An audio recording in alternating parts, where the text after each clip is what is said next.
The last time we saw each other, I mere whisper of a night. We crossed our hearts and hoped for another time, one that would be better than this. We said these words, better than this, because we wanted the words to matter. We thought that we said them loud enough, better than this. We changed the universe. We were like that then. Just kids, foolish kids. A quarter century has befallen us now. We're not kids anymore. Time has wrecked us both, and oh, how it's done its damage. We move through long nights held by other words, ones that offer little comfort, but we're good pretenders. And we still say things as if we mean them. We hide in the dark and ache for tomorrow, because we may not see another tomorrow. So, we hold on.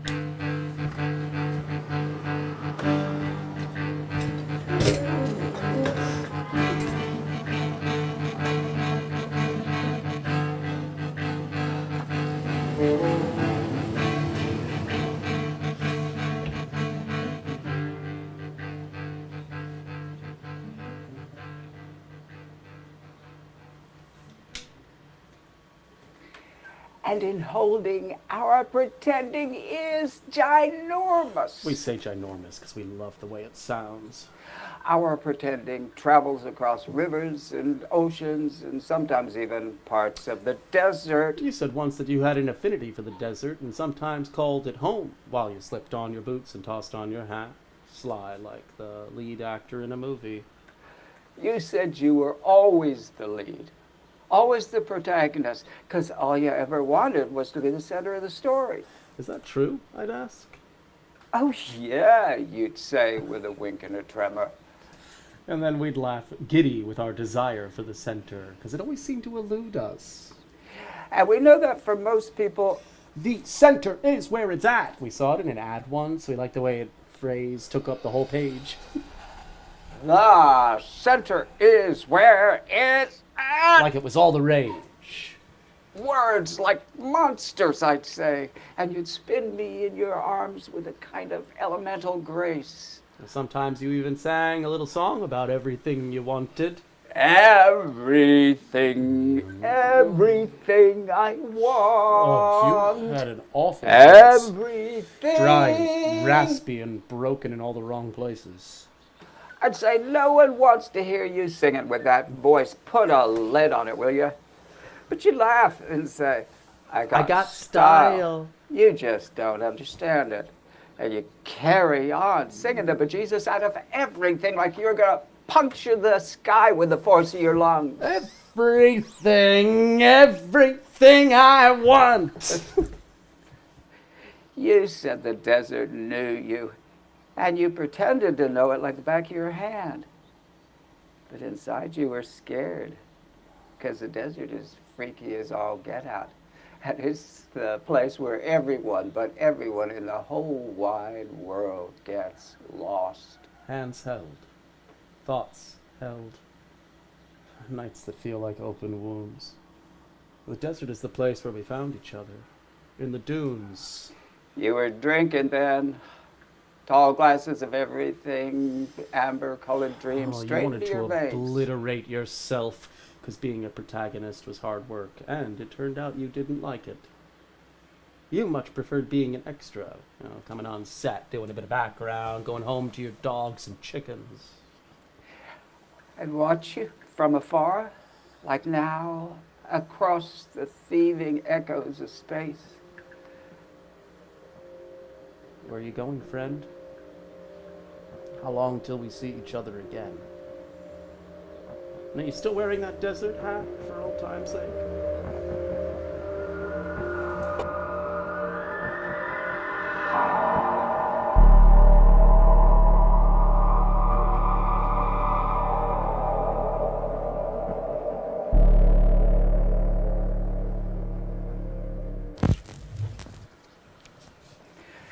I could tell you this felt like a last goodbye, holding your hand across an ocean. You're in bed, words barely forming in your mouth, Swallowing was hard. Breathing was harder. You asked me to set your words down on papers. You said, "Be my transcriber." I bowed my head. There was a pact between us. There'd always been, even back in the days when we were kids rummaging through old records, actual vinyl records in that store near the wine shop. We recognized each other. We were kin, part of the same tribe. Lovers, renegades, mischief makers, and sometimes, too, poets. Yeah, on our best days, we were poets. And we wore the poet garlands that the freaks from the old days sold on the street called St. Mark's Place. This was in New York, but it could have been some other city, because the act of recognition between poets was the stuff that happened in the cosmos. We like to call it the art cosmos. It was fate. It was destiny. It was like riding a horse on the prairie. Woohoo! Pretending we were both cowboys when neither of us knew what that meant. We just liked the image, so we played the image. To the hilt.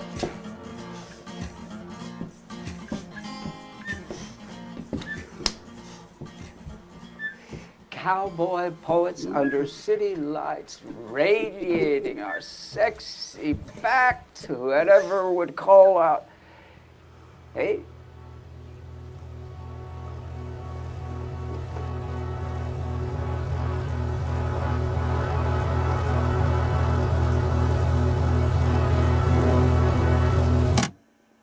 About the same time you got sick, I remember you called.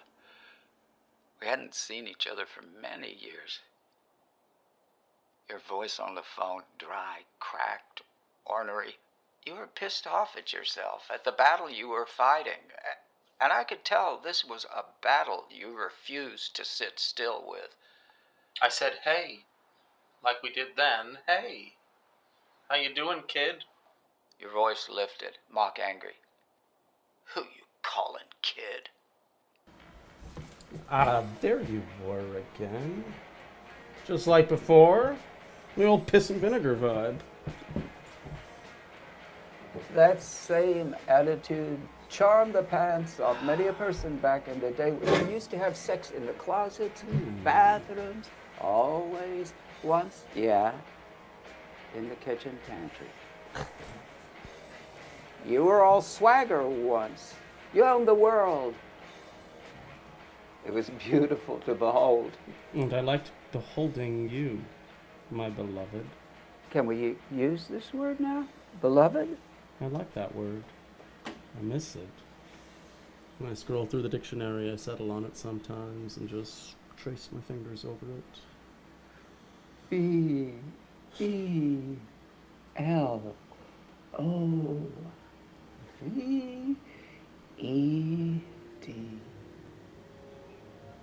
I'm back in the cafe where we had our alone time together. Well, jazz, real jazz, played in the background. And we could chime with Coltrane through the dead of night, hip to our wonder of our becoming real deal poets. Genuine, bona fide, or just, you know, people who just like to make things and give a little beauty to the world. Can you come see me? You said through the ocean. It'd been many years since you had said those words. It was okay, though. You had another life. I had another life. We both had several lives between us. And there'd been a lot of loss. But also a lot of good, even when the world was in flames, and it was often in flames then, even worse than it is now. We harbored goodness, put it in our pockets, created little avenues of joy, even if it was just between us, for a time. We knew the world was on fire. Some poet named Blake told us that once. And when we had both been romantics, we took Blake to heart and gave him our songs as a gift for being on Earth.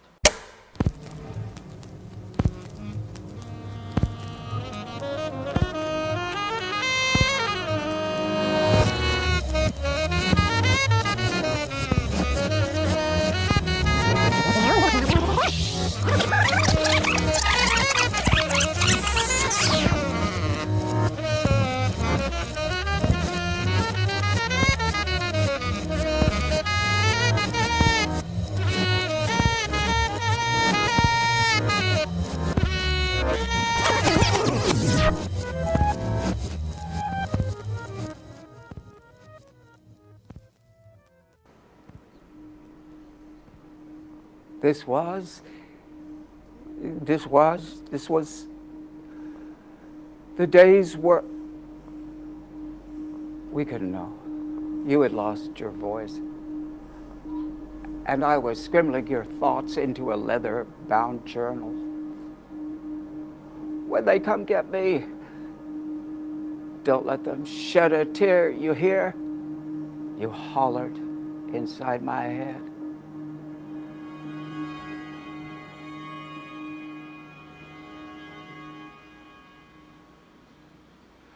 I wrote the words, no tears shed. But inside, I knew you wanted to say something else. Something about how you miss the really old stories, the ones from before Christ. The ones that had lasted such a long time. People thought they were real when they were just what kick-ass poets and mystics had made up once to get by.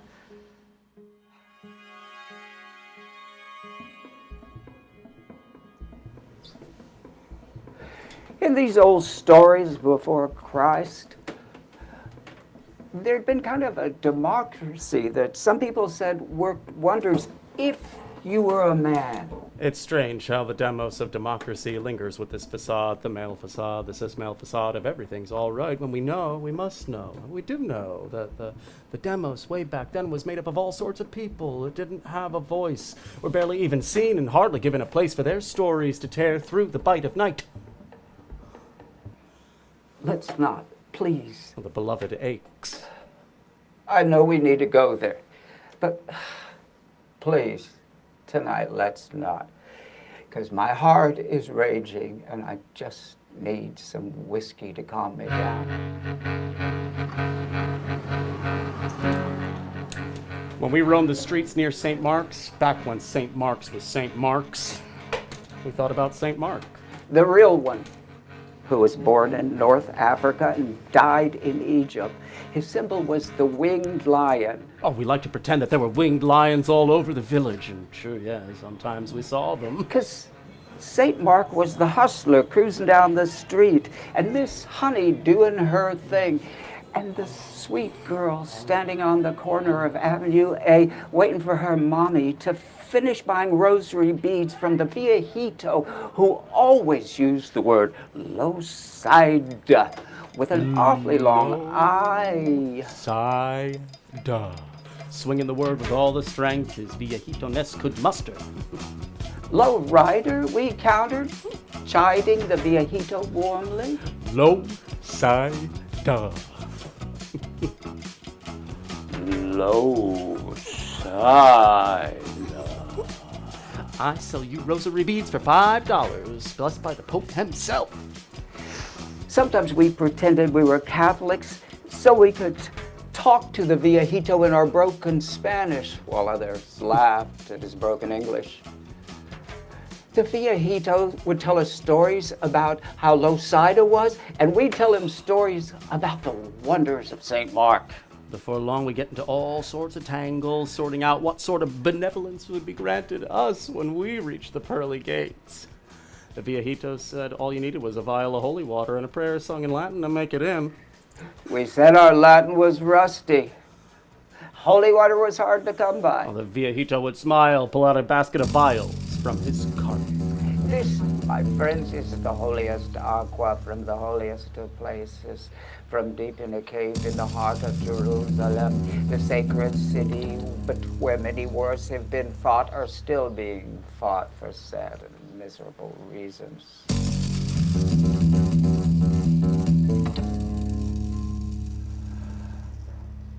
But for just $2, you can have this vial and a ticket to heaven. We may have been two electric wonders on the rise, but the truth was, we didn't have $2 between us at the time. We thank the viejito for his wisdom, and then at night under the stars at the far side of the bower, we lit our art for all the sinners.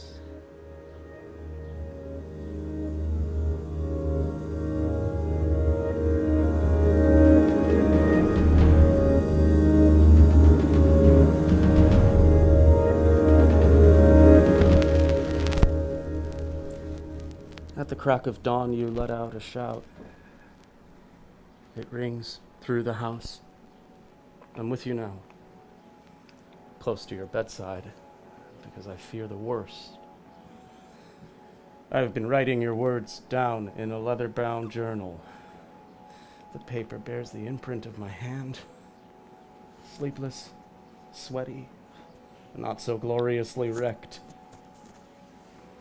I've been trying to make out how you want the world to remember you, but really this is about how you remember yourself and how I remember you. You shout again. Your shouting reminds us that this vigil we're holding, that we have been holding for all of these little hours, may come to an end. Today, though, is not the end. But we quake in fear nonetheless. You got a big personality, I said. You putting that in your book, they said? It's your book. I'm just putting your words down, I said. Like a medium, they said? Like I got a table and I can do some spells. The thing is, it's true, I can do spells. My people taught me. Or maybe the hustler angels down in Low Side taught me. Sometimes all my people come together in my head, and I just call them my people to save time. Because you don't want to do the whole genealogy table right now. Oh, not now, when you're shouting the bejesus out of everything, inching through your veins. I walk down the street and do some chanting. Something about the fire and the wrath of the poor. I did the same kind of chanting once in a park near the walled street where the money rained down for the select few. Chanting's been my superpower in Spellland. Today I'm chanting for you. We've been friends longer than we've been everything. And in a way now, after all this time, we are like kin. We can read each other's minds, which is why you asked me to write down your words as if they were mine. Because we have the kind of trust you people have. We've seen the uglier side of ourselves and lived to tell it. Just like the words in that pop song. Sometimes we like pop songs because their cheesiness is hearts. Insert emoji heart. Today's spell is about making it through. It's a hard one, because it takes the kind of mojo that's been missing from the world for a while. One more day. I feel like a soldier in that old, tired musical about revolution, the one that talks revolution, replicates neoliberal capitalism from its lungs. Yeah, that one. Anyway. One more day. Prayer to the heart. Prayer song. Insert song, but not one from that musical. One day before you go into the brilliant narrow, 1,000 songs of gentle woe, 1,000 signs I'll borrow. To you the world, to you the rain, upon my lips a sweet refrain. Give me now my angel fire, the steely path of our desire. We are but the lonely few, upon this earth we seek our due. Give me now my angel fire, the drums of Elysium sounding near. Rage on, rave on, this you'll hear. When we rest, when we're blessed, rave on to me.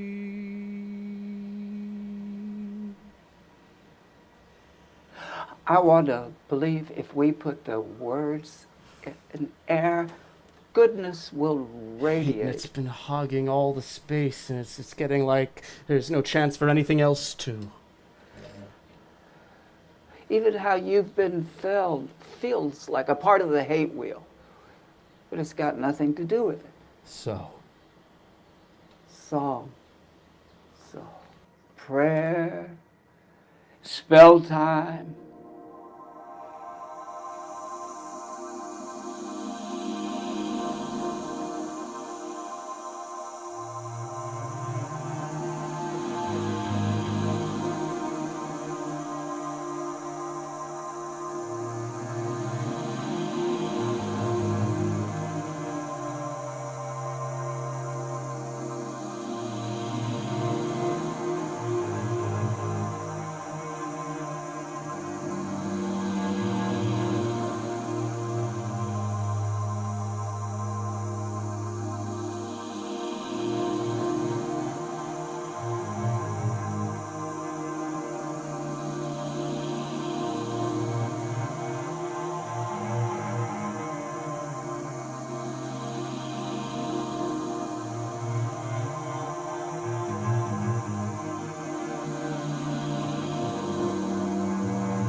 Trees shimmer in the breeze down the street. We'll be home soon.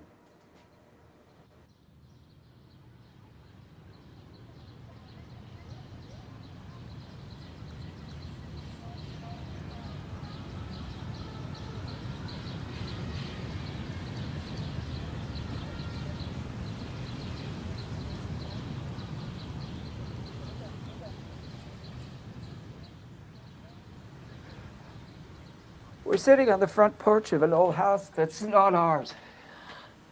It's been years since your illness and my body started breaking down. The earth has settled into a peculiar rhythm we recognize now as one of inevitable turbulence.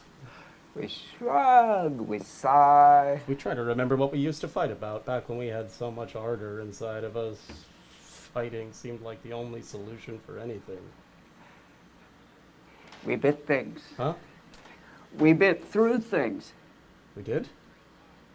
We bit through life. In the front yard of the old house that is not ours. You let out a smile. You looked out into the distance like you always used to, even back in the day, looking out to some place that none of us could see. It's been a long while since we did this. Just being. Just trying to remember what Just this used sitting. to feel like. I think they call it love, you say. Maybe it's time for a drink, I offer. You look at me. It's high time we stopped being tied to one another. It's high time we drank 12 bottles of whiskey like we used to and truly bit through life. But instead, I reach out, sliding my hand into yours like we're a pair of kids.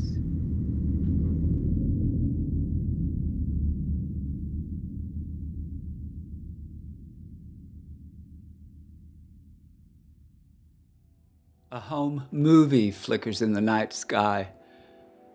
It's you, back when you were roaming the earth. Flash of a smile, strutting a pose, swinging your arm, shying away from the camera, yet loving its love. There's also you when you were a child, maybe 5 years old or 7, carrying a pail down to the marsh, naked as the day you were born. You're on a mission. You exude determination. The light falls on your back. It's a good day, a warm day, filled with hope. There's me too, when I was 10, holding a vinyl record against my chest, dreaming of putting the record on when I got home, dreaming of the dance I would make up in the living room after I pushed all the furniture aside and made a stage.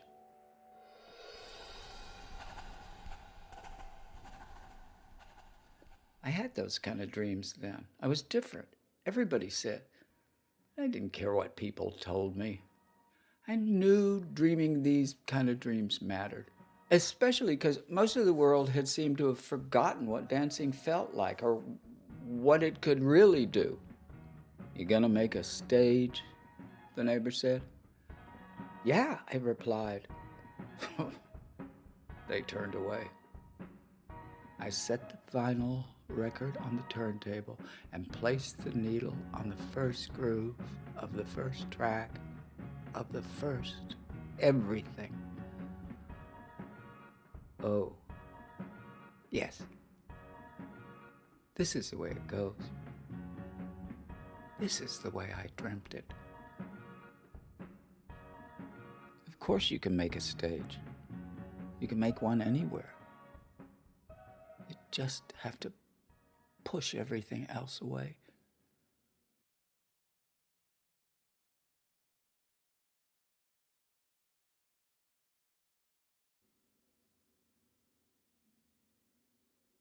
It's amazing.